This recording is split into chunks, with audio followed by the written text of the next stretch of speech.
Nii, tubli telekoer Paul.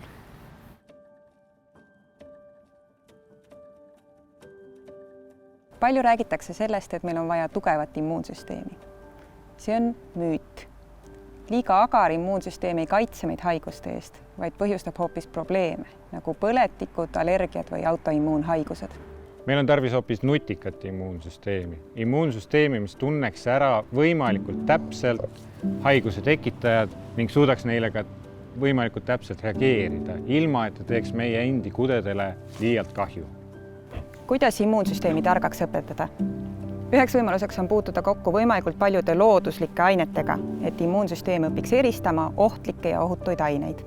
Teine võimalus immuunsüsteemi targaks õpetada on talle tutvustada ohtlikku haigustekitajat väikeses koguses. See ongi vaktsineerimine. Vaktsineerimise käigus viiakse organismi jupikene haiguse tekitajad ning immuunsüsteem õpib sellele kiirelt ja täpselt reageerima. Ka näiteks mesilased vaktsineerivad oma järeltulijaid, paigutades oma munadesse väikeseid bakteritükikesi, ohutus koguses ohtlikke aineid. Väsinud ja näljane inimene on kehv õppija. Sama käib ka meie immuunsüsteemi kohta.